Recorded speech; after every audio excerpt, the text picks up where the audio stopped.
pessoal, queria agradecer a presença de todos aqui. Eu também, como sou um convidado, queria agradecer ao Douglas e à Dani por mais uma vez me chamar para mediar um papo entre os artistas de pouco gabarito, né? Você vê que aqui a mesa tá bem fraca. Hoje a gente está em um evento para o lançamento do Super-Homem e o Romantismo de Aço, novo livro do Rogério de Campos, e o Deus aos Domingos, o novo quadrinho do Rafa Campos Rocha, que na verdade é uma espécie de sequência de um quadrinho antigo dele, o Deus Essa Gostosa. Então, só uma mini biografia, caso alguém não conheça os dois. Rogério de Campos é um dos fundadores da Revista Animal nos anos 80, um dos fundadores / editores da Conrad e, além de escritor, jornalista, é o editor da Veneta. Rafa Campos Rocha é um veterano da ilustração, das artes plásticas aí. Faz tiras, quadrinhos. Entre os quadrinhos que ele já fez, vou citar apenas alguns aqui. O Golpe de 64, o Deus Essa Gostosa, que é usando esse mesmo personagem Adeus, do Deus aos Domingos. E o Magda, ele também tem tiras e trabalhos publicados na revista Piauí e no jornal Folha de São Paulo. Então, eu queria que vocês, para começar esse bate-papo, eu queria que, primeiro o Rogério, que está aqui do meu lado, e depois o Rafa. Por que falar sobre o Super-Homem?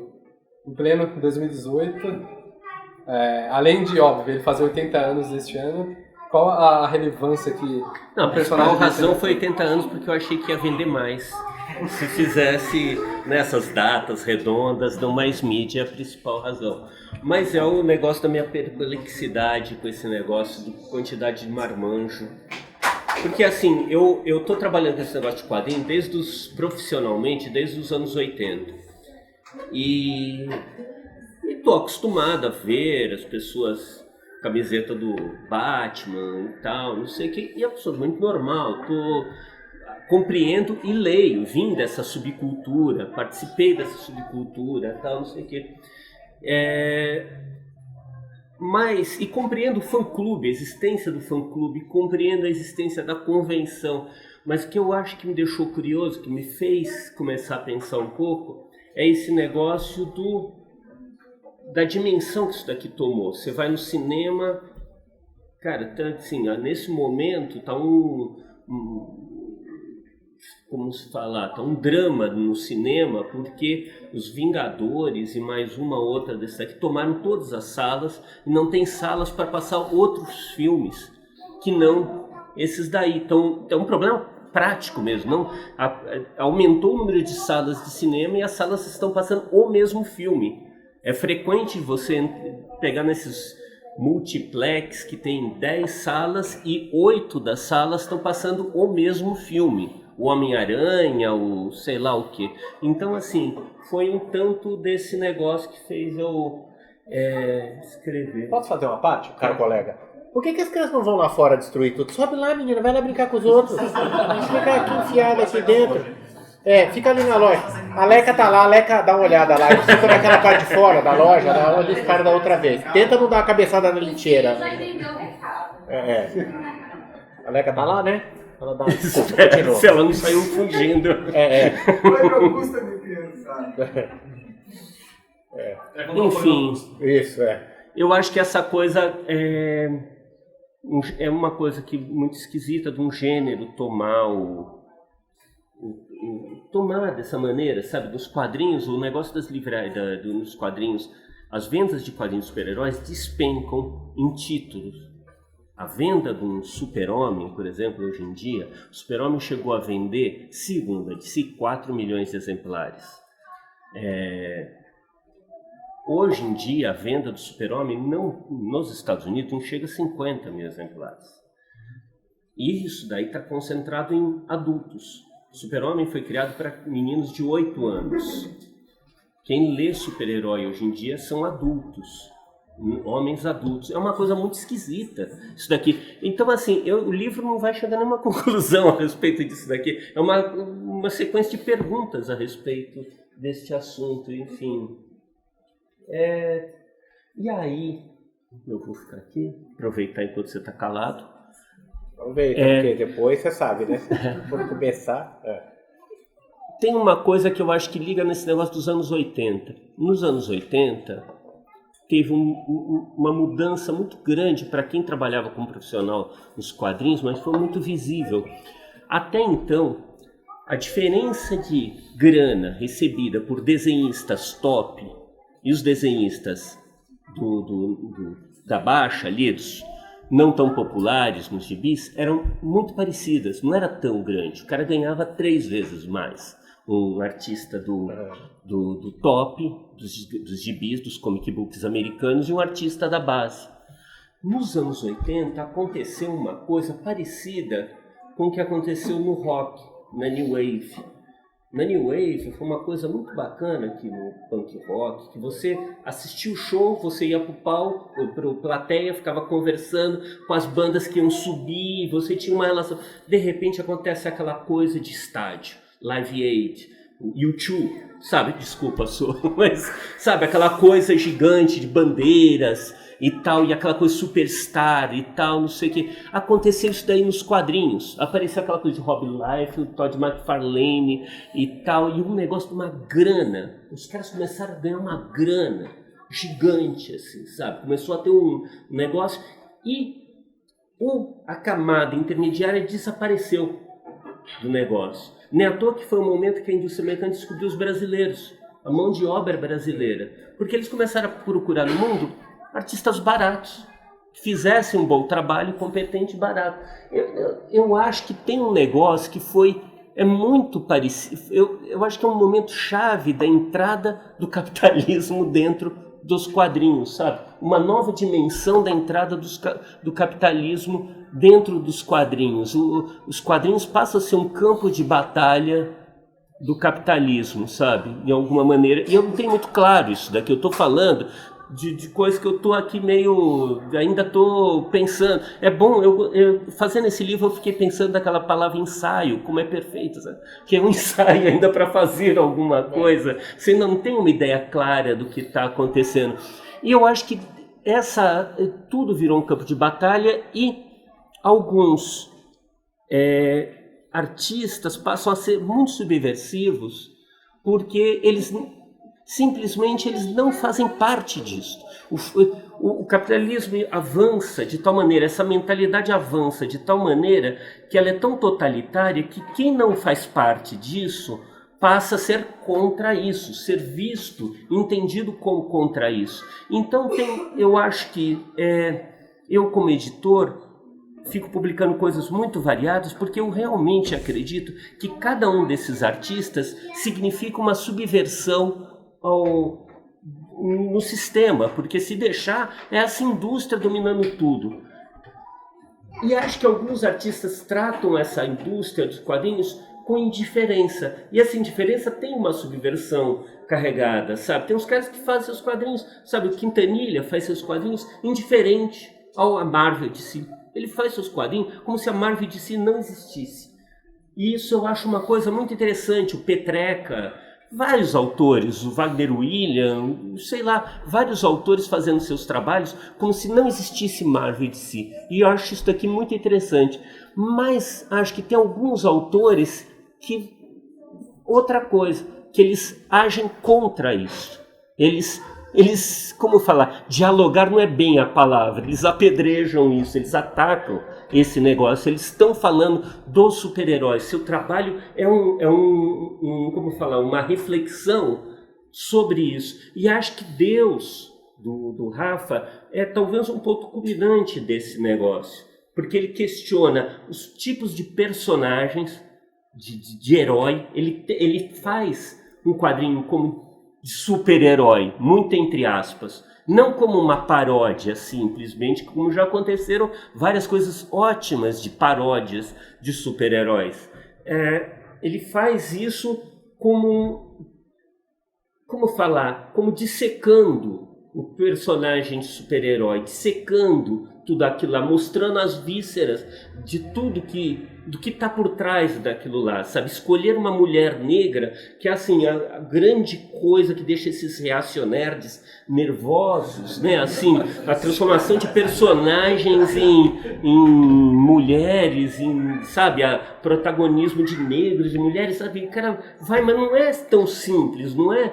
Não faz isso simplesmente com, pronto, uma mulher negra. Não, tem mais meandro, não é uma mulher comportada, uma mulher que transa, mulher que chupa pau, a mulher que, sabe, que ri, que tal, que angustiada, tal. É uma coisa, é um ponto além, assim. Então, assim, eu ainda estou entendendo direito o que o Rafa fica fazendo, mas acho que é um feitiço, como falar, um trabalho de macumba muito interessante o que ele está fazendo nos quadrinhos em Deus, que eu queria já ter publicado há muito tempo, logo que ele começou, eu já falei, mas aí tinha editora rica enfim, mas é isso, para saudar Deus. O Rogério me ligou 24 horas depois de eu fechar com a companhia. Fechou 24, tinha fechado com a companhia e ligou, e eu balancei, né? Eu dei uma balançada, mas aí, sei lá. Não, mas foi bem publicado. Foi bem, eu gosto muito do... tanto que perdi interesse, né? Mas desculpa, você tá falando. Não, mas enfim, é isso aí. Não, e uma coisa que eu acho que vale ser salientada é que quando você olha um livro falando sobre Deus no papel de uma mulher negra, você pode muitas vezes pensar que é apenas uma mera subversão ou algum ataque barato à religião, enfim. Mas eu acho que um dos maiores méritos dessa personagem e dessas obras do Rafa, com as quais ele usa essa personagem, é a de que não é uma mera provocação usando algo tão delicado quanto a religião, ainda mais hoje em dia, em um Brasil cada vez menos laico. Então, tenho certeza que muita gente que vai encontrar esse livro em uma livraria ou ler alguma coisa sobre a internet vai ficar revoltado, porque, não, meu Deus, o cara tá falando mal da religião, falando mal de Deus, mas não, é muito mais profundo. E aí eu queria perguntar pro Rafa de onde que veio essa ideia para criar um personagem tão, eu acho que único, singular, assim, nos quadrinhos nacionais. E afinal já são quantos anos trabalhando com ele? São quase 10 anos, não? 2000 e... A primeira aparição dela era uma história de Cristo que eu estava fazendo. Ela aparece o Jesus, que é um apócrifo, né? Uhum. Tá o Jesus transformando um amiguinho em pedra. Começa assim, Jesus era uma peste. Aí tem um Jesus apontando, vira pedra, otário! Aí tem um molequinho vir pedra e Deus aparece, bota um ar, Deus tá lá e ela tinha um olho, que eu esqueci desse personagem, eu podia usar de novo, que é o olho de Deus, que vê tudo, que vai cacuetar pra ela, tudo que acontece. Aí o olho tá lá, ela fala, esse moleque só me dá dor de cabeça. Ela vai e salva o moleque. Ela fala, é a última vez que você quebra o brinquedo que eu te dou. E ela, né, se a humanidade fosse... Essa foi a primeira aparição dela. Aí na última tem o gibi. Aí depois, logo da sequência, ela faz o negócio que a Renata, que até fez a quarta capa. A Renata não tá aqui hoje. Ela tá no Curitiba. É verdade. Ela tá lá na Resistência. E ela falou que ela gostava, que é Deus falando, eu não me importo, né? Verdade, filho meu, eu não me importo. Essa talvez seja... Não é uma provocação, né? Na verdade é uma visão minha da espiritualidade, entendeu? Uma espécie de visão de Deus, entendeu? Eu sou um materialista, né? Eu sou materialista por não acreditar em vida interior, por exemplo. Mas eu imagino que se tiver uma divindade, uma das características dela é que é muito difícil você imaginar uma divindade que os valores dela vão coincidir com os seus. Imagina você comanda o cosmos e aí você está preocupado com o valor do, sei lá, do cabeça de bagre do juiz de primeira instância lá, do promotorzinho.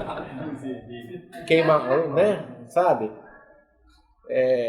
Não dá pra ter amor infinito, né? Ela fala, é a penúltima espécie que ela menos gosta. Aí eu comecei a pensar nisso, né? Acho que o livro tem isso, né? Mas eu queria mais falar de super-herói do que do personagem, né? Você não acha mais legal o tema mais? Mas ele é um último dos personagens super-heróis, eu acho. É verdade. É isso que o Rogério falou. É o supra-sumo do super-herói. O que é mais poderoso que essa? É verdade.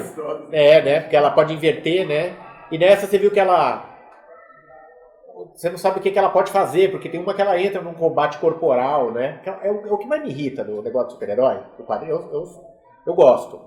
Eu gosto de super-herói. Bom, acho que você também. Até 40 vai muito bem o negócio do super-herói. 38 a 40 vai bem o negócio do super-herói. Eu acho que Até 1940, 39, eu acho que vai bem. Tem um ano. Menos o Super-Homem e o Batman. Mas o primeiro Batman é bom. O primeiro Batman eu acho muito bom. Aquele desenho de carimbo de borracha, sabe? O negócio de carimbo de batata. Um desenho muito rústico. Parece uma xilogravura. E ele é um defensor de rico. Ele parece o Pimpinela Escarlate, Ele só defende rico. Eu acho muito bom esse começo. E o Superman tem um negócio working class hero no começo do negócio dele. Não, mas esse início é muito fácil. Assim, muito não é de falar.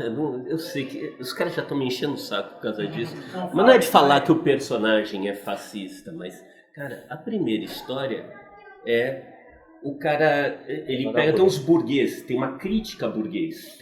Os burgueses estão fazendo um conjunto habitacional, os proletários estão vivendo numa favela. Essa é uma história que a DC, os defensores dos super-heróis, citam bastante. É uma história que o super-homem vai enfrentar uns capitalistas que fazem os pobres morarem em favela. E aí ele tranca os burgueses lá, a diretoria do negócio, e os caras não podem sair de lá, ele ameaça de matar enquanto eles não resolverem o problema de habitação e tal. E citado como se fosse alguma coisa de esquerda. Mas não, é um fascista, é típica de interferência fascista, como os fascistas imaginavam digerir, inclusive a burguesia. O negócio é muito... Não, acho que é fascista desde o início, aquele negócio. Não, mas essa parte de ser fascista, voltando um pouco. Tá bom. Bom, não sei, você quer Não, fazer uma pergunta? Fica à vontade, eu só tô aqui pra jogar. Eu acho que aconteceu com os super-heróis, foi o que aconteceu com a pintura histórica, foi o que aconteceu com a pintura histórica de larga escala, acadêmica, foi o que aconteceu com a pintura religiosa, ocidental, foi o que aconteceu com a natureza morta também. As estruturas sociais que sustinham os super-heróis, que mantinham aquilo atual, elas perderam o sentido. Entendeu? Ele envelheceu. Enfim, os super-heróis fazem mais ou menos o papel, é como as canções de gesta do século VIII, entendeu? As canções de gesta era a canção dos cavaleiros que iam lá, tal, então os gestos eram os gestos dele, né? As canções dos gestos dele. Aquilo, quando a cavalaria acabou, morreu, ou o feudalismo acabou pra você, ateu, aquilo também perdeu a força. Então ela fica como uma curiosidade, fica como Monty Python, né? O cara.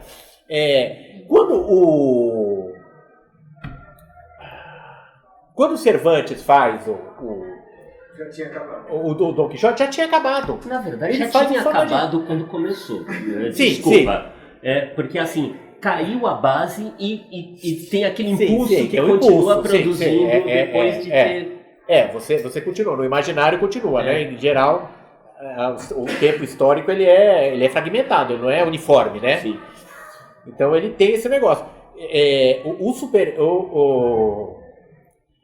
Então eu acho que o que aconteceu com os super-heróis é que eles funcionam um pouco. Na minha primeira capa, o Grant Morrison fala uma coisa bonita do Super-Homem, daquela primeira capa, apesar de ser uma leitura do presente, né, interpretando o passado, mas também a história é assim, né, do presente para o passado. E eu acho que é mesmo, ele começa como... ele não parece um fascismo político, para mim ele é um fascismo infantil. Ele é uma coisa, ele é o cara dos filhos, ele é dos desempregados do Fordismo. É a falência do Fordismo que mal começa, são os heróis dos anos 30, entendeu? Você pega anteriormente o Roy Crane lá, o Wash Tubbs, os personagens do Wash Tubbs estão o tempo inteiro assim tentando ficar ricos. Então eles entram numa aventura, eles nunca conseguem ficar trabalhar, ninguém deixa pra lá isso. Então vamos atrás de um tesouro, eles sempre conseguem o tesouro e perdem o tesouro, ficam pobre de novo. E o super-herói nasce um pouco também dessa falência do Fordismo. Gente, não esqueça que a capa do Action Comics número 1, ele tá pegando um Ford, um carro e destroçando uma pedra. Na verdade, super-heróis não tentam ficar ricos. Não tentam ficar ricos. Eles são dos gestores, né? Já estão os caras conformados como gestor das empresas. Eles são esses caras. E é o que eu gostava, né, nesse começo do super-herói, essa coisa, é uma coisa que me lembra. Sabe o que me lembra? Me lembra o negócio do Gargantua, né, o cara busca a parte mais baixa da cultura, entendeu? A parte mais antirreflexiva. Em vez de você ficar na posição do intelectual da cultura, e a pintura pop fez isso bem, né? A pintura pop teve essa sacada brilhante do Andy Warhol, que as pessoas acham que veem o negócio do Warhol e acham que é um distanciamento irônico, quando ele desenha a Marilyn Monroe, o Elvis Presley. Não, ele achava aquilo do caralho, ele acha aquilo a grande coisa, entendeu? Ele ainda é imigrante semi-letrado, com verniz de ilustração, entendeu? E ele tá fascinado por aquilo, ele acha lindo. E eles optam por pegar essa cultura e não ficar do ponto de vista da vanguarda da arte. Que eu acho que às vezes cai um pouco nesse quadrinho que a gente considera melhor. O quadrinho italiano, é o maior defeito do Pacienza, por exemplo, que é um cara muito mais talentoso que qualquer um desses caras, mas o Pacienza, ele busca uma coisa que é velha do ponto de vista assim, artístico, que é a figura do vanguardista, do cara da vanguarda, do cara que está vendo a situação com distanciamento. E esses caras, eles mergulham aquele choro. A história do criador as primeiras histórias da Mulher Maravilha, é o personagem mais bizarro, é um negócio. Ele tá chafurdando em fetiche sexual, de dominação só que ele tá afundado lá dentro, entendeu? Ele não é uma citação inteligente, ele tá lá estagnado, e com aquela coisa assim, fazendo aquelas pesquisas dele. Morenas são mais, né? Vocês conhecem, né? Ele tem um teste com a pressão, ele é um dos antecessores do... Como chama o negócio da CIA? Do teste de mentira. Do detector de mentira. Só que, enfim, ele faz parte daquela geração, da subciência. Ele não é o cara que participou daquilo. Medindo a pressão das mulheres, ele chega à conclusão muito científica de que morenas têm mais tesão. Eles mostram. Tem um galã do beijo, mas era um experimento, era um negócio tão dentro daquele homem-massa, sabe? É um homem-massa mesmo. Ele não tá levando as massas. E eu acho que esses meninos do Superman... Por isso que eu acho que o fascismo tem a ideia, o fascismo político, ele tem a ideia de um cara que que leva a população, entendeu? Para alguma coisa. E tem um cara... Aquela figura que comanda aquela pastor, coisa. Exato. Exatamente. E os meninos, apesar do Superman apontar para essa figura, o Superman, sabe o que ele é? Ele é um brutamontes. Ele bate na mulher e não começa. A primeira história dele tá levando a mulher debaixo do braço, vocês lembram disso, para ser julgada? Levando a mulher, depois eu cuido de você, deixa a mulher amarrada na árvore, derruba a porta do governador. Ele é muito truculento, ele é meio... E ele bate num cara que tá batendo em mulher.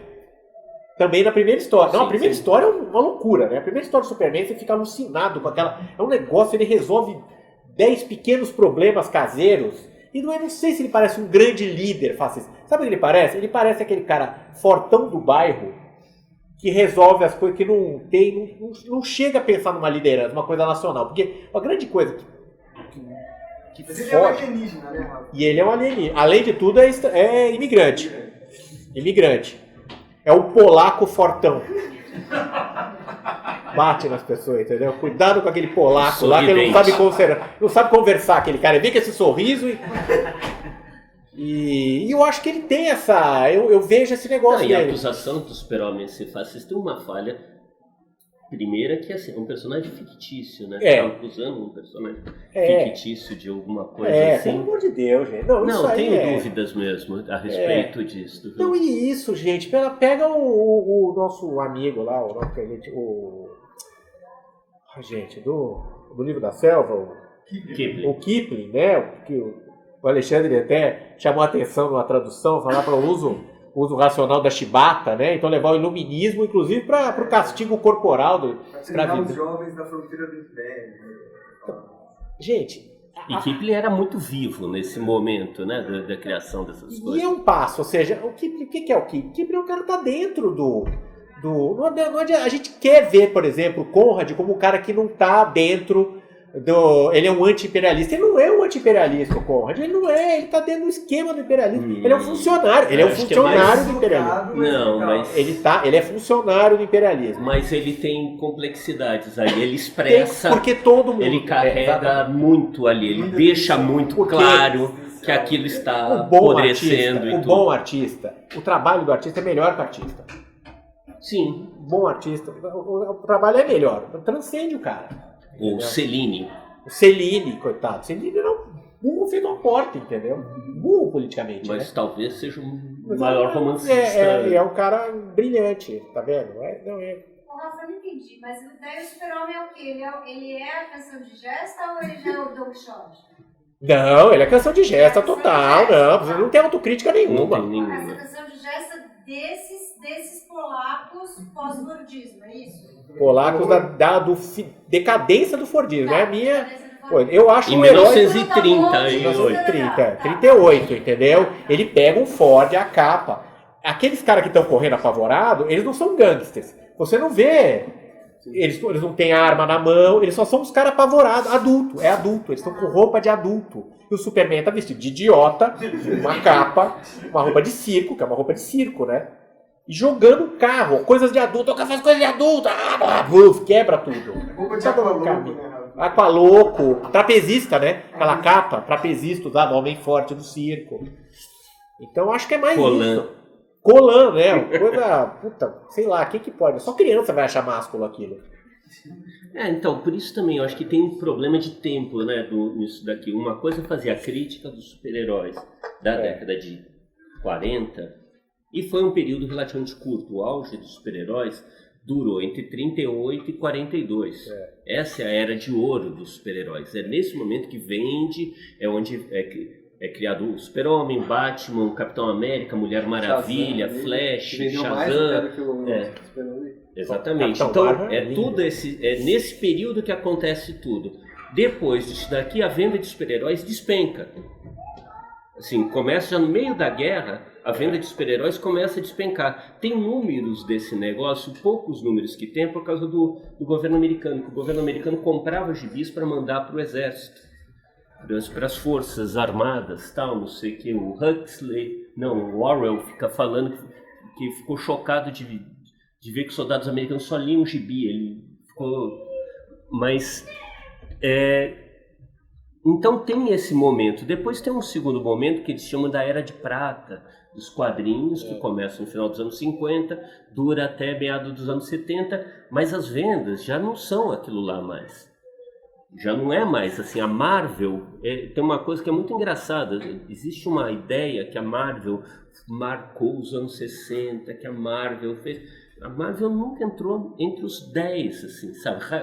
Teve 2 durante os anos 60, durante a década de 60, acho que deve ter tido 2 ou 3 gibis que entraram entre os 10 mais vendidos.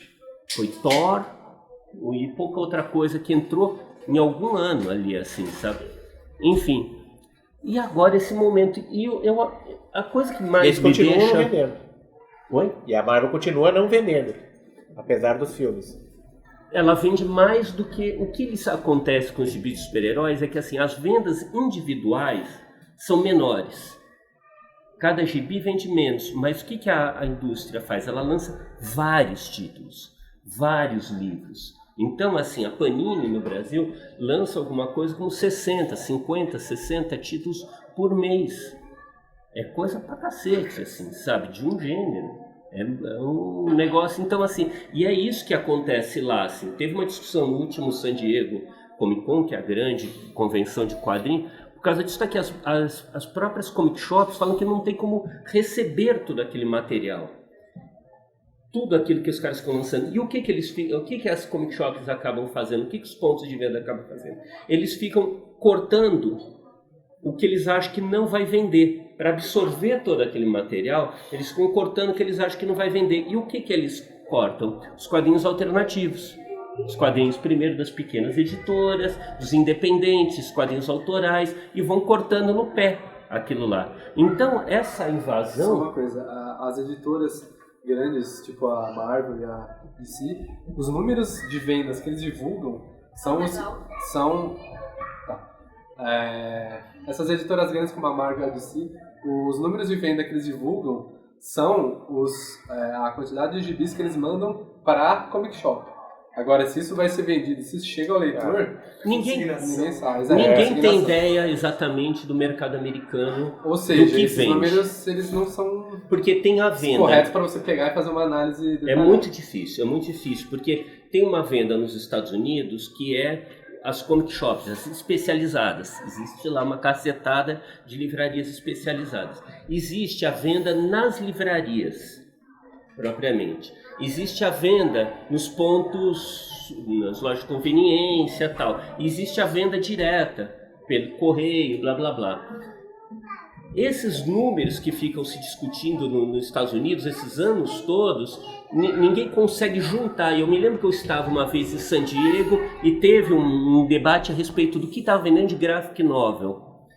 E todo mundo e os caras começaram a falar, olha, não dá para saber o que está vendendo, porque a gente tem o número da Diamond, que é a grande distribuidora das comic shops, e a das livrarias. E aí, finalmente, um cara falou, olha, eu fico cruzando todos esses números, o cara falou. E aí ele apresentou, e naquele momento foi engraçado que era 10 títulos mais vendidos, era assim, Sailor Moon, Sailor Moon, Sailor Moon, Dragon Ball, Dragon Ball, Dragon Ball, aí tinha o Hobbit e tinha, acho que um X-Men na lista dos mais vendidos. Quer dizer, individualmente, os gibis da Marvel e da DC, as vendas vão caindo. O problema é que a massa de títulos que eles lançam ocupa o espaço. Você entra numa Saraiva, você entra num pedaço de quadrinho, é só super-herói ou Mônica. É um absurdo. Assim. Mas eles acabaram de encerrar 30 títulos, né, a Marvel? Podiam fazer mais, né? Podia encerrar mais, Mas eu acho que essa questão dos quadrinhos agora, pós anos 80, é o que me deixa mais curioso, porque os quadrinhos super-heróis eu consigo entender. Meu filho tem 5 anos e adora os não super-heróis, mas os vilões. Ele é fã do Brainiac, adora, vai saber. Mas ele adora essas coisas. Eu consigo compreender a relação de potência, de tal, não sei o quê. O que eu acho que é muito esquisito que aconteceu nos anos 80 foi a venda de comic books do gênero individualmente foi caindo, e foi passando para adultos. É muito marcado, assim. O que faz?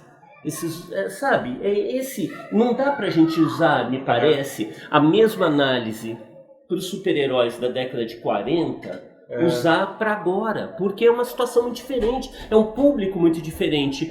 Quando o Humberto Eco, eu falo um pouco do ensaio do Humberto Eco, que é Humberto Eco, os insights, tal, não sei o quê, mas ele faz um ensaio nos anos 60 e fica analisando de uma maneira muito, às vezes, eu acho abstrata. O que está lendo? Ele fica falando como se fosse um ser ideal que está lendo aquilo lá, os super-heróis.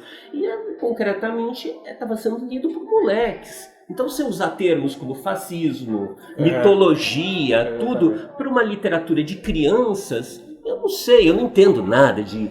Quer dizer, eu entendia de criança, mas eu tive filho, esqueci tudo...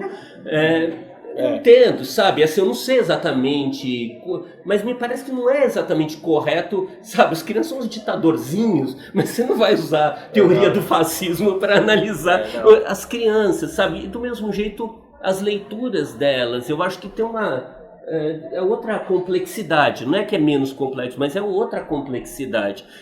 O estranho é o que está acontecendo agora, e eu acho que o Alan Moore fala, e é muito claro, assim, cara, assim, o ano que acontece a eleição do Trump, você pega a lista dos filmes mais assistidos, metade deles é de super-herói.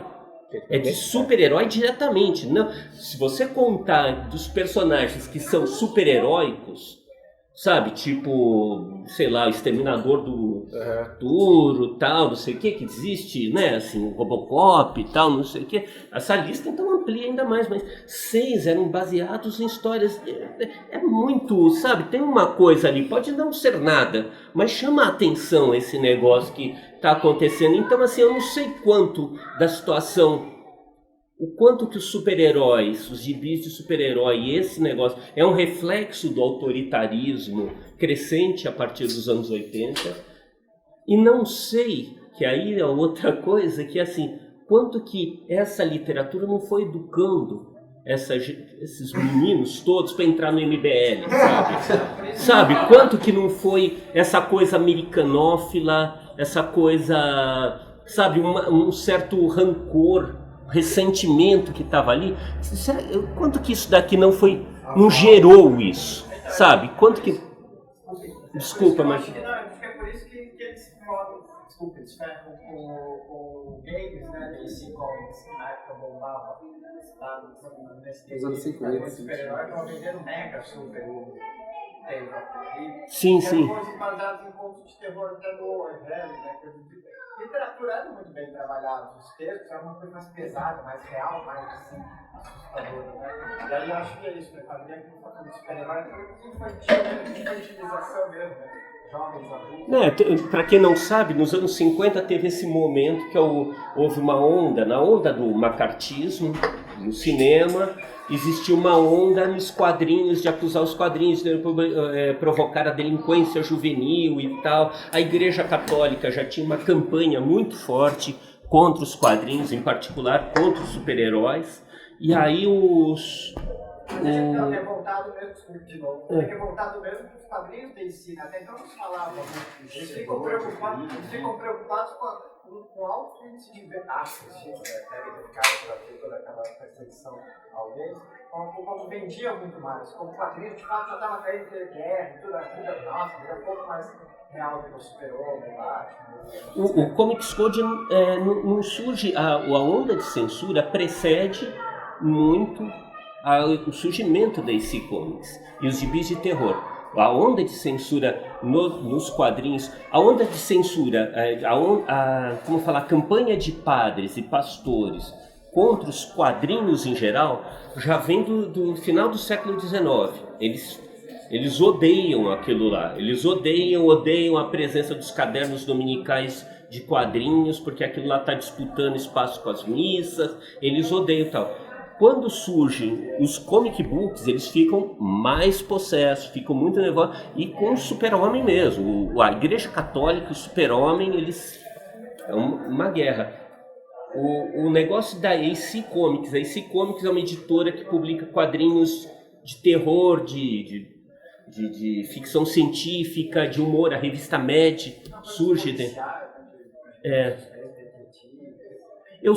Eu acho que o grande problema da DC Comics, e o que deixa ela perturba muito, não é o fato dela fazer quadrinhos de terror, tinha outras editoras que faziam quadrinhos muito mais nojentos e gore, sangrentos e tudo. O que é o problema da DC Comics é que ela tinha um traço particular que era um questionamento em tudo. As histórias de terror, as histórias de humor, as histórias policiais, ficção científica sempre acabava de uma maneira que não era o que parecia. Era falar, olha, tá vendo? Não dá para confiar nesse homem branco que apareceu, o policial que aparecia no... Aí é bom, né? Hã? É bom, né? É. Muito bom.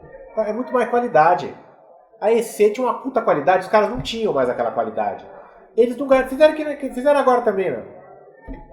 Em política, fazer política direto. Não tinha como vencer na qualidade, vender mais. Eles apelaram para o Congresso americano para tirar a concorrência. Coisa que mais acontece.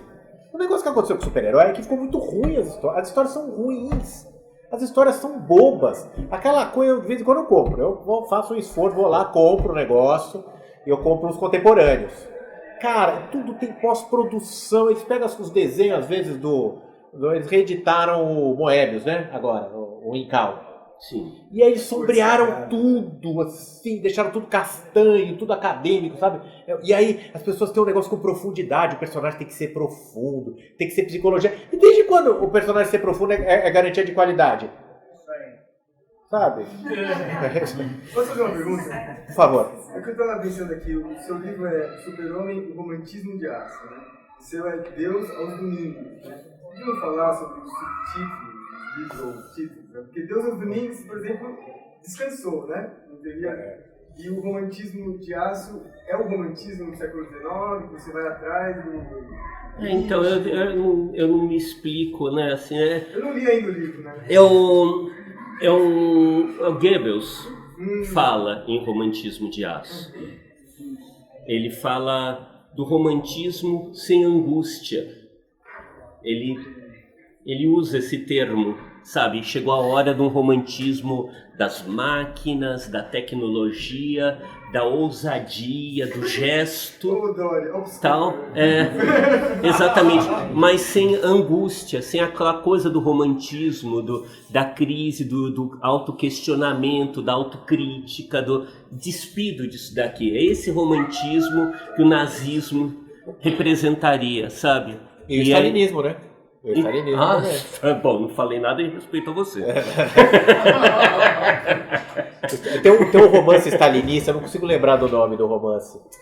É muito engraçado. Você lembra disso? É um cara, tem um intelectual, os dois, é um intelectual que divide um dormitório com... Ele é poeta, tal, com um trabalhador. O intelectual está sempre sofrendo, o trabalhador está sempre alegre, trabalhando para a construção da mãe Rússia. E uma hora o intelectual pergunta, mas você nunca se angustia? Aí a trabalhadora fala, quando eu como muito, um pouco. É muito bom esse livro. E eu lembro, a mesma pegada, né? Eles tinham essa coisa do Estado... Alguém escreveu que o único lugar onde deu certo o realismo socialista foi nos Estados Unidos, né? É verdade. Teve o realismo capitalista, né? Dos pintores alemães dos anos 80. Muito Mas bom. fala os domingos. Não, dos domingos é ela tentando descansar nos domingos e sempre tem alguma coisa para ela fazer nos domingos. Então ela vai destruindo a vida. Eu escrevi esse livro, eu ainda acho que a melhor coisa do livro foi o prefácio que eu fiz agora esse ano. E ela, enfim, quando eu escrevi o livro, a gente não vivia estado de exceção, ainda estava se desenhando, né, 2013, estava começando a cruzar, o panelado, o agente da CIA vestido de agitador juvenil. Tava começando, a agente da CIA é involuntário, né? Que é o melhor agente que tem, né? Porque nunca vai entregar o ouro. E tava começando aquilo. Então, é isso. Ela destruindo o mundo várias vezes. Então ela destrói, por exemplo, essa coisa de Deus, os critérios de Deus não serem os mesmos das pessoas. Ela diz uma hora que a vida não é nem de perto uma das minhas criações preferidas. É um negócio que incomodava ela no universo. Não é nem de perto uma das minhas criações preferidas. Ela acaba com a vida, porque ela acha o negócio de vida... Não vai pra frente. A gente fica aliviado do Rafa não ser Deus. Isso.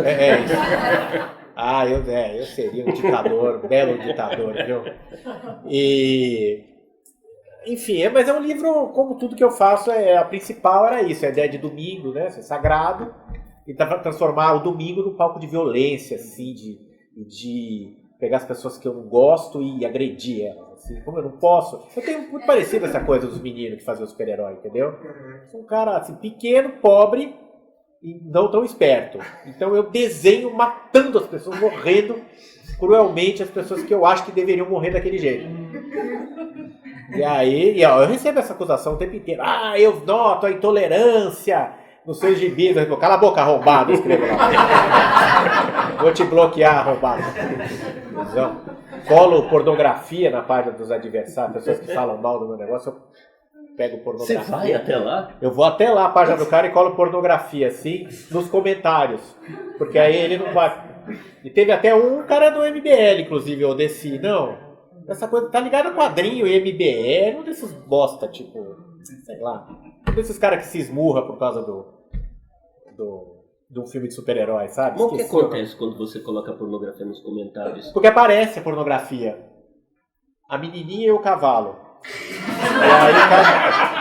aí o cara fala, o cara até falou pra mim, você não tem medo do Facebook te bloquear? Eu falei, tá na sua página, bobão. Aí ele me bloqueia, aí dá tudo certo. Já fiz várias baixarias. Eu pego, vou na página do cara, o cara me xinga. Vou na página do cara, vejo que ele é casado. Aí olha a cara do cara casado, olha a cara da esposa. Aí vejo ele na foto abraçado com outra menina. Pego, baixo no meu computador, o JPEG, boto no inbox da menina lá da página dele. Aí eles me bloqueiam de novo. E assim vai. Eu tenho uns 300 bloqueados, mas eu devo ser bloqueado por umas 3.000 pessoas. E xingo, aí não quero nem saber. Porque é muito bom isso. Não, é muito bom. E fora que você fica com fama de desagradável, que é a melhor coisa. Né? E essa coisa da internet é muito curiosa, porque faz uns 20 dias mais ou menos a Folha publicou um trecho do livro, né? E aí, claro que o Rogério compartilhou e tal. E aí começaram várias ofensas pessoais ao Rogério, assim, porque não... eu não sei nem se... Obviamente, as pessoas não leram. É o meu livro mais comentado, não menos lido.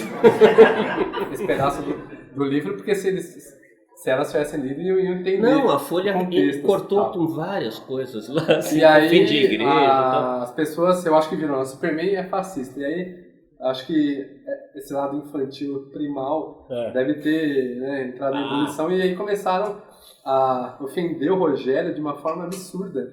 E será que isso não explica um pouco o fato do conceito de super-herói ainda, talvez ainda não, ser mais relevante hoje do que quando ele foi criado, essa questão da infantilidade cultural, das relações entre as pessoas? Não, para com isso, gente. É paranoia. A cultura é uma coisa fascista.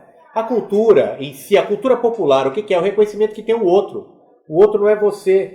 O ato da cultura é um ato de separação do todo, entendeu? Ela tem uma dor própria dela que é de intolerância também.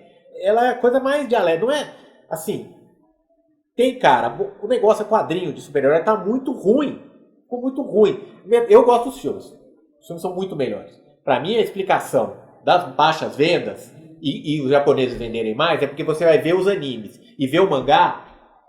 Tá lá, a mesma coisa, o meu produto o cara encontra. Aí o cara vê aquele filme incrível. Eu fui ler o Deadpool agora, depois de ver o filme. Puta, o quadrinho não dá pra você ler o quadrinho.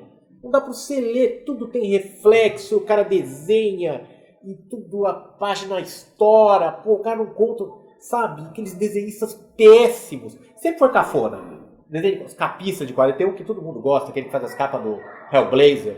É um pintor horroroso. Oi? Não, é um pior. Dave não sei o que. Isso, nossa senhora. É péssimo pintor, sabe? É um cara que tem uma mão pesada. E é um surrealismo chulé. Olha que zoado. E é um negócio tenebroso, mas funciona lá, entendeu? Funciona. Agora, é perto daqui. Pega aquela capa e pega a primeira Mulher Maravilha montada num míssil, sei lá na onde. Aquele negócio, porra, tem... Sabe, então pega os desenhos daquele que eu adoro lá, que faz aquele loucão. Jack Cole. Não, o Jack Cole é o G. Isso é um artista, por exemplo, Jack Cole. Jack Cole é um artista. Não, puta, pra mim, ó, é isso. 42 em diante é um saco, eu acho. Eu gosto porque é ruim. Eu gosto de coisa ruim também, mas aquele cara que sumiu, que não morreu, que ele só sumiu, tinha Starman, Dítico. Não é. Eu sei qual é. Fletcher Hanks. Porra, esse cara é um artista, cara. Aquela coisa é muito louca. Ele transforma o cara num rato de ouro, o vilão. Vira um rato de ouro. Eu não explico, cara. Sabe, é tudo assim. Vira um rato de ouro. Mas parece meu filho brincando. Então essa coisa, né? Não tinha o gibi. Tem uma coisa que vocês não estão falando também, que você falou do filme, que não sei, eu lembro disso, que teve uma época que os quadrinhos viraram uma espécie de intermediário do cinema. Quer dizer, os caras faziam já como chama isso? Que é aquele... Storyboard. Ó, você tem uma teoria toda pronta disso. Eu? Do storyboard. Você também Da tem uma Vertigo. teoria sobre isso? Não sei, eu acho que não é nem uma teoria, mas é uma constatação, assim. Da indústria, né? Que é assim, os gibis viraram, vamos falar, um depósito de personagens para serem usados pelas corporações fazerem filmes e tal. Assim, a existência da DC hoje em dia, a DC já teria sido fechada há muito tempo. Se não for, a Marvel só não fale, estava falindo. A Marvel Só não fala é uma por história assim frequente. A Marvel esteve falindo nos anos 50, nos anos 60, em 79 ela foi à beira da falência.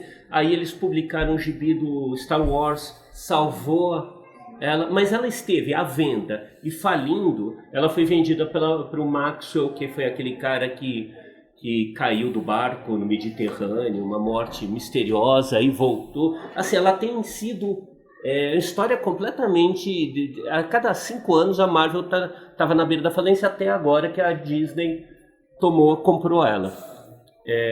Ela existe para fornecer personagens para esse tipo de coisa. Hoje em dia, essa é a razão da existência dessas empresas. Agora, essa tua pergunta a respeito do porquê, eu sinto que quando eu comecei a escrever esse livro, eu senti muita falta, que eu gostaria de ter lido mais Freud, Reich, sabe?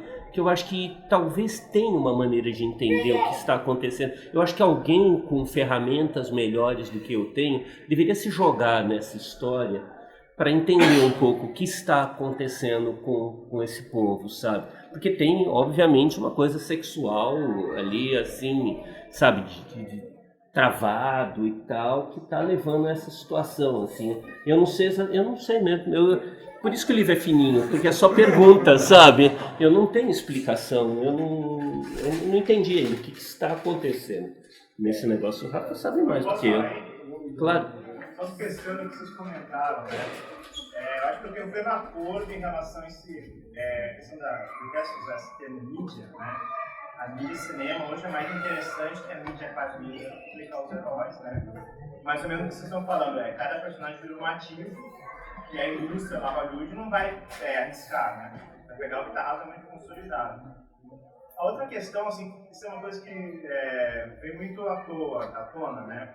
Essa questão de um tempo para cá, principalmente da década de 90 para cá, que no Brasil, mas nos Estados Unidos foi antes, de segmentar a audiência etária dos produtos culturais.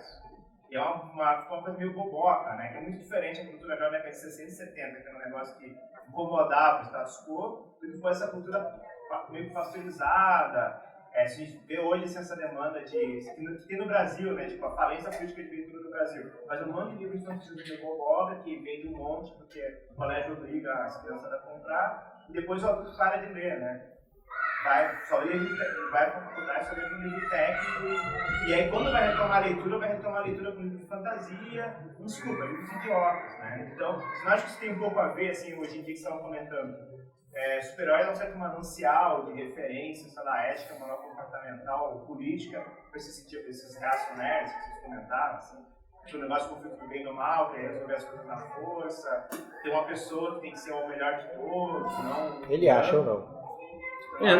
Não, tem uma coisa do cinema, a parte, as análises mais profundas, tem uma coisa prática, assim.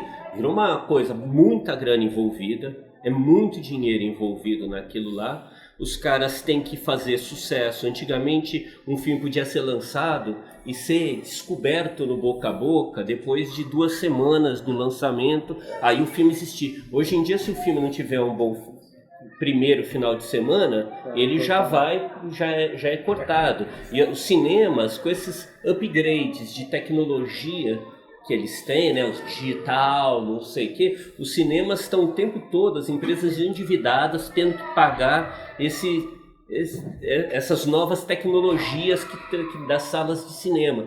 Então elas têm que fazer faturamento muito rápido. E aí, assim, nada melhor do que personagens conhecidos, sabe? Os atores, o Dustin Hoffman, o De Niro e tal, esses moram, mas tá lá, Super-Homem, Batman, aí tem todos os Vingadores, tal, não sei o quê. A razão básica do negócio é que personagem conhecido, mais fácil, já vai ter, e aí tem um exército de divulgadores amadores, né, para ficar bombando, para fazer polêmica em torno dos Vingadores e da revolta e tal. Então, que assim, brigam, basicamente... Né? Brigam defendendo as empresas. Exatamente. Decenautas versus Marvetes e tal. Esse negócio é uma maravilha, é a saída do negócio. Por isso eu acho pouco provável que as pessoas falam muito a onda de super-heróis, a onda de filme de super-herói. Olha, nos anos 90 eu comecei a escrever sobre a Folha de São Paulo, eu escrevi a respeito, me peguei assim, as maiores bilheterias em alguma coisa como 5 anos que eu peguei ali, eram de filmes super-heróicos. Só foram Conduzindo Miss Daisy, sabe, no meio. O resto era assim, era filme Predador, Duro de Matar, era Robocop e tal, não sei o que. Era óbvio que já estava colocado, o cinema já estava indicando para esse negócio. Agora, com super-heróis eu acho difícil. E aí, com essa coisa mais profunda que a gente não sabe o que é, que angústias, ânsias, carências afetivas dos meninos de 50 anos, né? Assim, o que tá andando aí, eu acho que não para, não. Eu acho que a tendência é dominarem mais ainda as salas de cinema, assim, mais ainda. E sabe, os quadrinhos eu não sei. Assim, é um problema para o nosso mercado de quadrinhos o fato da Marvel DC ter 80% do mercado. É um grande problema. Grande problema. E na estrutura, não da cultura, mas na estrutura mesmo, a falência do Estado socialista, né, da competição com o Estado socialista, ajudou muito esse novo capital, entendeu? Porque o que era o Estado de bem-estar social europeu? Era um contraste ao socialismo. Olha, você tem um consumo, você tem isso, tal, não sei o quê, veja bem, a gente provém você também como socialismo. Com a queda do Muro de Berlim, com a União Soviética se transforma, a China e a União Soviética hoje, sendo as duas maiores potências capitalistas do mundo hoje, os caras se desobrigam disso. Para que Estado de bem-estar social? Vai trabalhar para chinês, então. Entendeu? Então essa parte da estrutura também muda. E lança todo mundo, inclusive quem trabalha com cultura, lança na selva, né? Vira coisa da selva mesmo. Então o Estado cultura é sempre subsidiada. Uma das características da cultura capitalista, arte é uma coisa... Olha, é uma opinião minha, vocês podem discordar, mas o artista, para mim, é uma figura do capital. Exatamente. Quando acabar o capital, acaba o artista. Acaba o autor. Não é que vai acabar a arte ou o escultor, né? Tem um ramo dos Maori que todos os homens são escultores.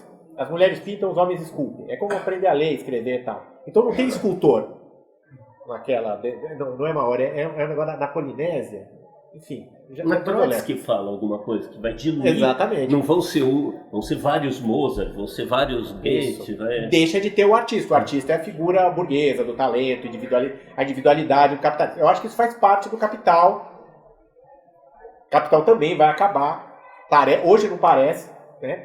Está enfiado nisso, não parece. Mas imagina um cara que estivesse vivendo no Império Romano no ano 100, no ano 0. No ano do Cristo 0, tinha atrás dele 600 anos de Império Romano.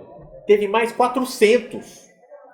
O cara tá no meio daquilo, ele fala, essa porra não vai acabar nunca. O feudalismo é a mesma coisa. O feudalismo durou quase 1000 anos na Europa. O cara fala, isso aqui é o mundo. O mundo não é outro. Acaba. As coisas acabam. Então isso vai acabar. A gente não vai ver, provavelmente, enfim.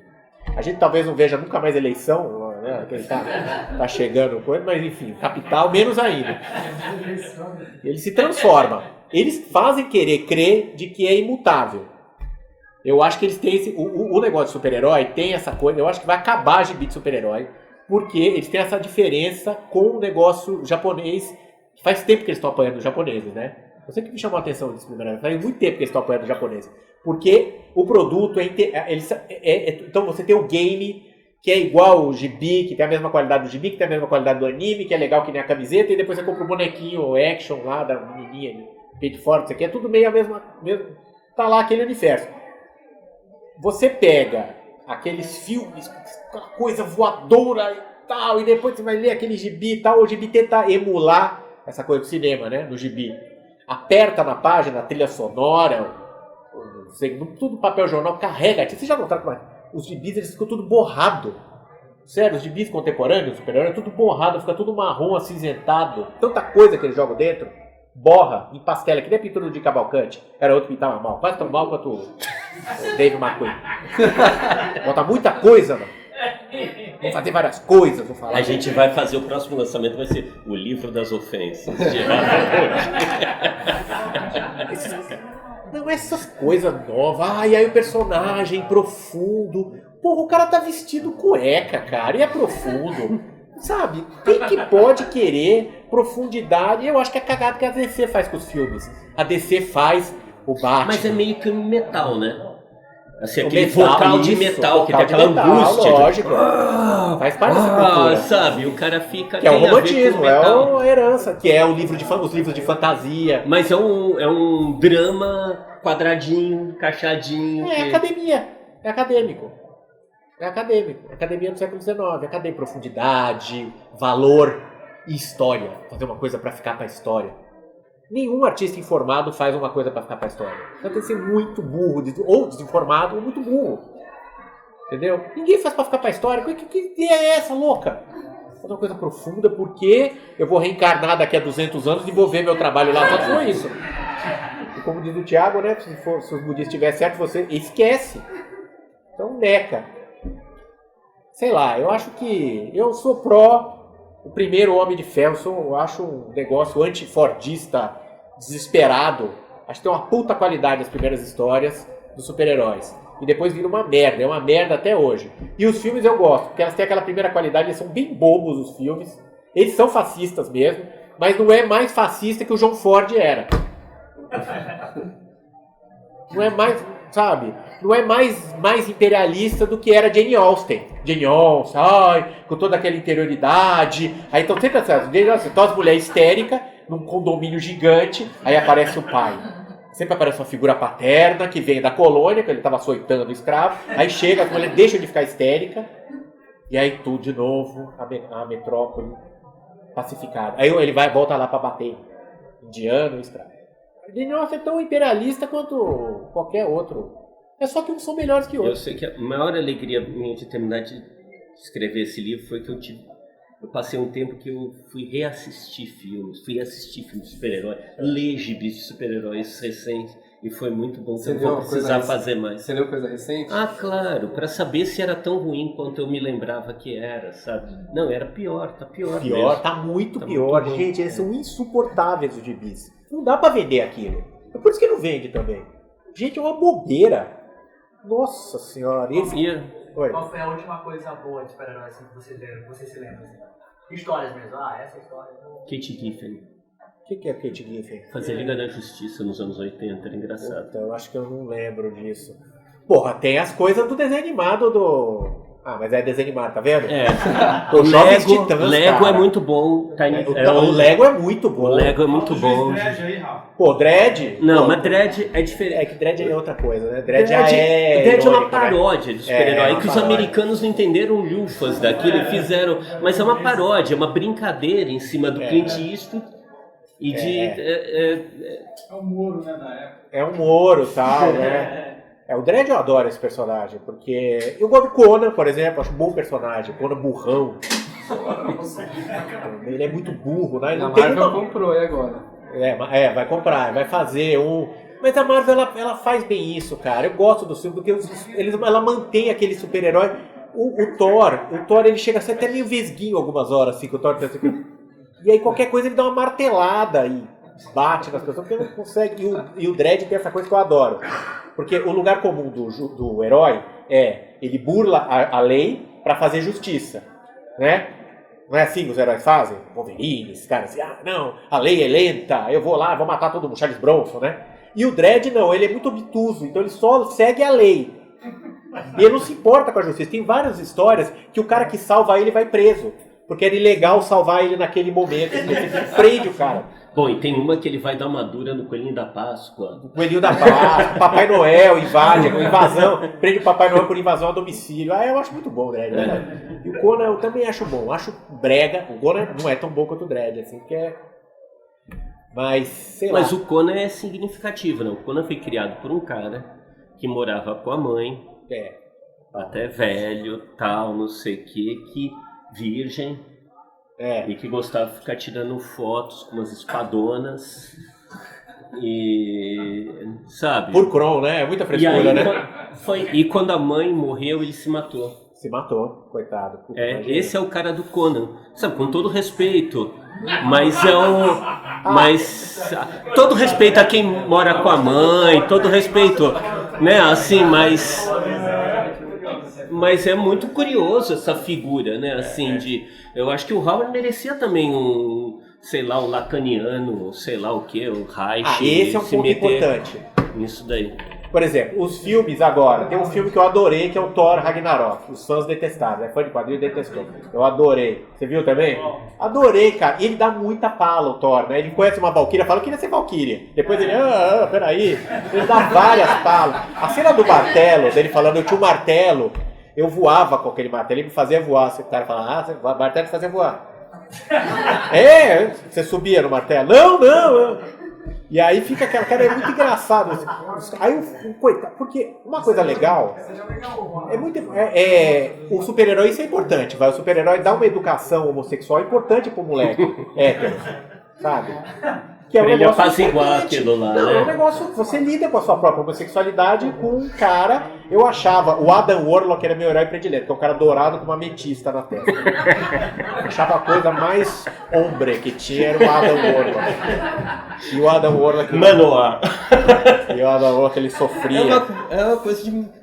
David Coverdale. É total, então tem essa parte de ajudar você no seu desejo homossexual, né? Você lidar com aquilo, e só que quando o cara chega nos 30 anos, não resolveu nem o problema com a mãe, nem o problema do próprio homossexualismo, nem nada, aí o filme de super-herói realmente só vai piorar o negócio dele, entendeu? Aí ele vê ele fica nervoso. Ele fica nervoso, ele vê o Thor dando pala, em vez dele dar risada... eles ficam me xingando no Facebook. Aí xinga no Facebook. A Mulher Maravilha é um negócio de tarado. Vocês já leram o gibi original da Mulher Maravilha, né? É de perverso tarado. Muito bem. Tá bom.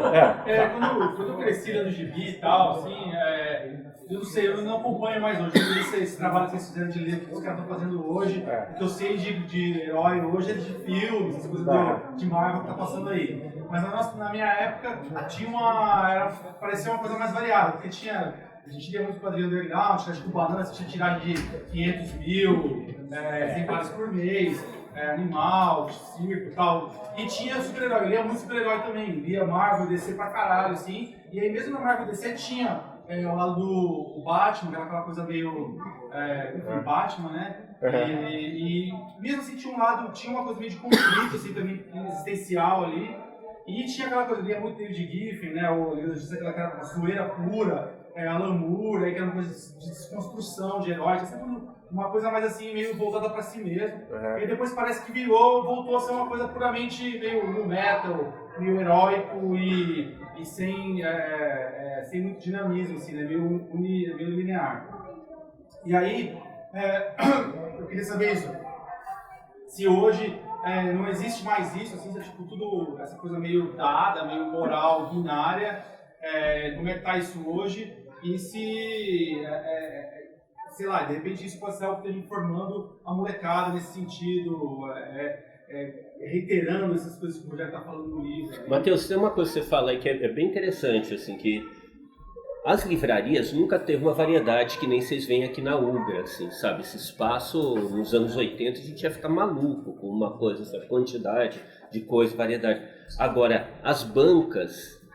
A variedade que existiu nas bancas brasileiras, cara, assim, para umas novas gerações é inimaginável. Se vocês pegassem nos anos 70, você tinha gibis italianos, gibis argentinos, sabe, Dico, futebol, sabe, tinha Metal Blanco, cobrava bastante. Você tinha revistas brasileiras de massa, de aventura, de terror, de faroeste, tal, de massa.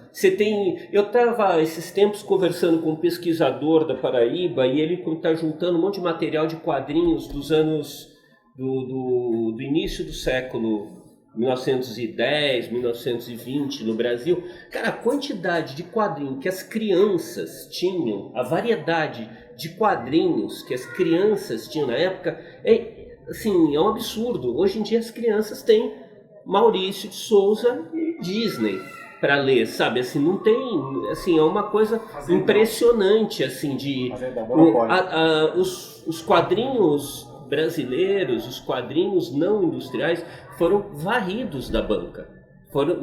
Não existe a banca, os quadrinhos industriais tomaram o negócio, assim, que tem são os japoneses, que eu tenho uma opinião um pouco diferente, que eu gosto de vários quadrinhos, inclusive quadrinhos de ação, tal, japoneses. Eu acho que existe muito, enfim, mas assim, os quadrinhos tomaram aquele negócio, assim, é uma coisa muito esquisita esse negócio. E mais, não é um problema eu como editor, como comerciante, de vender, tal, não sei o que é claro, eu quero que os super-heróis explodam, porque vai sobrar espaço para as coisas que eu vendo, que a Ugra vende e tal. Se falir a Marvel de si, eu vou, sabe, agradecer. Eu tava torcendo muito pelo Ron Perlman, que era o cara que dirigia a Marvel, porque ele tava quebrando mesmo a empresa. Foi meu herói, o cara que eu mais gostei na Marvel. Mas enfim, eu tenho essa preocupação que é esse negócio psicológico, sabe? Eu não sei usar, porque eu não tenho leituras a respeito, sabe? De psicologia, eu não entendo lufas de pedagogia, de psicologia e tal, mas eu acho que tem uma questão doentia, para falar a verdade. Acho que existe uma coisa doentio nesse negócio que está nesse momento. Passou a época. Eu também tem isso, tudo bem, mas beleza. Desculpa, eu perguntei aí, te interrompendo a resposta. Mas tem essa coisa de tipo, que é uma coisa que expande para além do quadrinho também, que é a coisa da narrativa. Tá discutindo muito com o Thiago também esses dias também, quando você tem uma narrativa única, assim, e você ter menos espaço para coisas heterodoxas, assim, e tal, isso cada vez menos, né? Tipo, você vê, tipo, então é isso, você vai tá falando, pô, a galera tá gritando fora Temer, mas tá lotando o cinema aí, $600 milhões de lucro pro Vingadores no fim de semana aí, né? Então, tipo... A gente fica tratando isso daí como coisa mas não é hahaha, tem uma questão séria aí nesse negócio. Matheus lembrou de ter muita metalinguagem, tinha mesmo, muita metalinguagem, muita questão sobre a forma. Agora, assim, isso é tipo de linguagem 13 também, né? Você viu o maneirismo no 16, é uma consolidação de um tipo de linguagem e o começo do fim. O cara para de contar a história, né? O cara começa a falar dele, do meio. Eu acho que é crise mesmo. Uma época passa, gente. Foi um negócio, sei lá, aconteceu com pintura, entendeu? Em 1930, o maior artista do mundo provavelmente seria um pintor, entendeu? Não vai pensar uma coisa dessa hoje? Era popular, né? O cara era uma estrela. Salão 19, 1880, salão você tinha fila. Você tinha fila para ir no salão. Hoje tem exposições sem fila, mas outra coisa. É a exposição, né? E a linguagem desses filmes é uma linguagem muito de parque de diversão. É uma linguagem que tem um pouco da linguagem narrativa tradicional, mas não é tão uma experiência, né? Mas é uma linguagem como parque, como de entretenimento, como parque infantil, e também naquele sentido que você vai passar por susto, mas você sabe o que vai acontecer, que vai terminar e você não vai ter mudado com aquilo.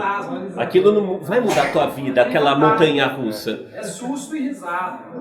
E eles têm as equipes eles partilham com os seriados. Então, são equipes boas, entendeu? São melhores. Quem ficou com História em Quadrinho, que está desenhando História em Quadrinho, qual que é o grande nome, né? Tinha grandes nomes, né? História em Quadrinho nos anos 80, 90, desenhistas, né?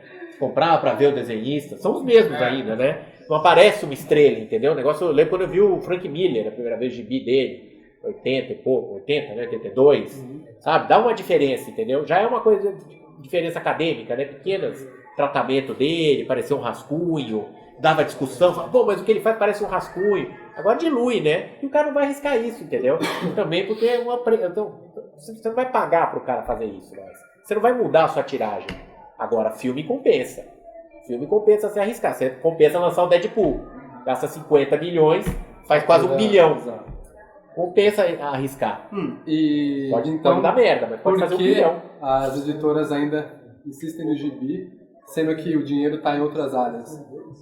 Sendo que a qualidade artística é baixa, não dá dinheiro como brinquedo, como filme, séries.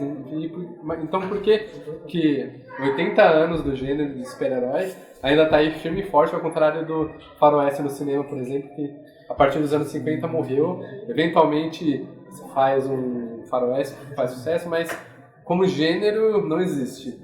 Por que o super-herói ainda existe? Nunca se sabe, viu? Calma. Amanhã aparece um baita faroeste aí. Mas ele tá certo, Rafa, no sentido que assim, apareceram faroestes nesse negócio, mas assim, não geraram na sequência outros filmes, aparece, né? Mas eu não sei exatamente, eu não sei dizer. Uma coisa que assim, continua dando dinheiro, porque existe essa máquina bem azeitada que gera vários produtos e cada um não vende muito, mas no total aquilo gera uma grana. Mas principalmente porque eu acho que funciona um pouquinho como, sabe, Focus Group, com pesquisa de mercado. Teste precisa gerar novos personagens, sabe? Deadpool, tá certo, era um personagem lá, um vilão secundário e de repente vira um negócio. Então a esperança é, criem mais coisas assim, recuperem mais assim, criem histórias que vão se absorver, porque tudo que os caras fazem pertence à indústria. Né? Assim, os caras estão inventando um negócio e eles não vão precisar comprar os direitos daquilo. Isso daqui de negociar direitos, tal, eles não precisam comprar deles. A Disney tem um laboratório de teste, de pesquisa de mercado, de personagem lá, não sei o que. Pronto, eu acho que tem um negócio. Agora, dizer se é por isso... O capitalista está tão maluco, está tudo tão de ponta cabeça que a gente não sabe mais nada a respeito do... Por que os caras estão fazendo... E comércio é uma coisa muito louca mesmo, né? Comércio você não sabe o que vai acontecer, é muito indeterminado, né?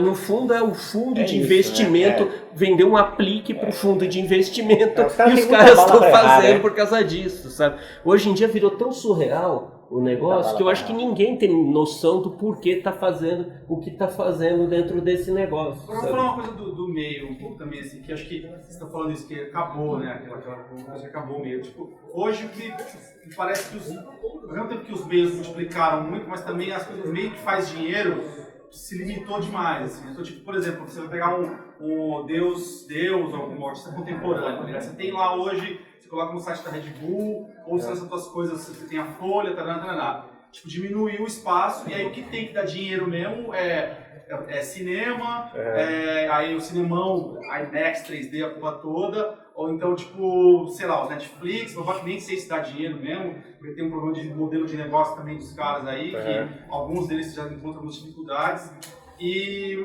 aí, tipo, qual que é o espaço... então parece que assim, as apostas são sempre por umas coisas bem conservadoras mesmo, para fazer um dinheirão mesmo. E antes você tinha, como a gente falou naquela época, tinha mais suportes diferentes que eram autossustentáveis, né, para publicar pessoas como Laerte, enfim, né, como Pazienza e tudo mais. E aí, cara, para onde isso vai? Precisava de menos dinheiro, né, para fazer coisa. Também, né? Tudo que você vai fazer hoje é muito caro. Para fazer as coisas é caro. Precisa de dinheiro para dar uma lojinha, sobrevivia, né? Sobrevivia vendendo coco, uma loja, uma banca, vendendo aqueles caras. Não, você fala, mas é isso, né, Rafa? Assim, durante a ditadura militar, ia lá a ditadura, invadia a redação lá do Pasquim, destruía aquele negócio, pegava a edição inteira. Dramas e tal, não sei o quê, mas o Pasquim não morria por causa disso. Sabe? Hoje em dia, se os caras fizerem isso com o livro da Veneta, sabe, arrisca a gente quebrar. A coisa está muito mais apontadinho, sabe? Você não pode mais ter perdas desse jeito. A coisa ficou muito mais medíocre. E o universo de livros é muito mais livre do que de revistas. Eu vim de revistas. Eu fazia revistas. Quando minha ex-editora, a gente começou fazendo revistas. Assim, a gente foi sentindo, cada vez é mais dinheiro envolvido, cada vez, a gente vai publicar um livro pela Veneta chamado Monopólio da Mídia, do Ben Betian. Ben Betian é um jornalista, um grande jornalista, ele é o cara que descobriu os papéis do Pentágono para o Washington Post, ele aparece no filme e tal, não sei o quê.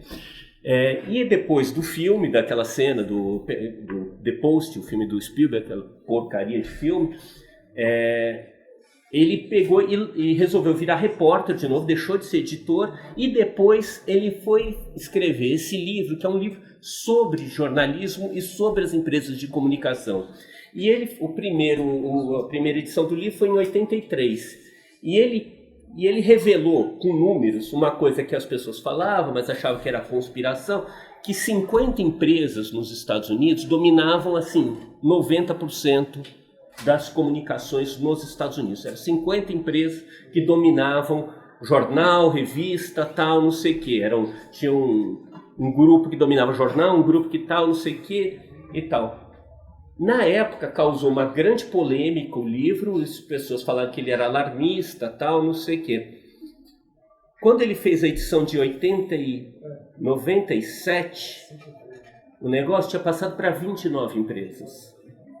Quando ele fez a última edição, que foi a edição definitiva, que a gente vai publicar agora, que é de 2004, eram 6 empresas. 6 empresas dominam tudo. 6 empresas... Papai Lênin falava isso, né? Acusa o socialismo de monopólio, mas no futuro vão ter 3 empresas.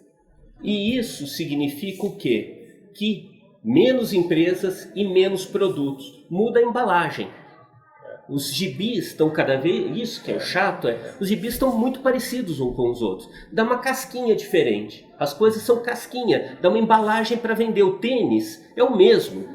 Só que a Nike não repete uma linha lá do tênis, sabe? Fica mudando o tempo todo o tênis da Nike. Dificilmente você vai achar um tênis igual da Nike, sabe? É muito pesada, cada né? 6 meses recolhe tudo, manda aquilo lá para outro país e tal, não sei o que, essa estratégia. Mas é o mesmo tênis.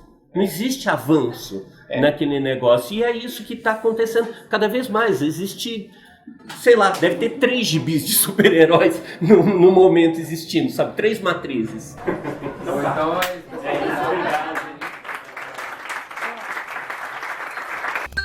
Quer ajudar o Papuzini a continuar existindo? Vai em apoia.se/papuzini e contribua com o valor que você puder. As recompensas vão desde um grupo secreto com conteúdo exclusivo do canal até sorteios de sketches e quadrinhos. A sua ajuda é muito importante.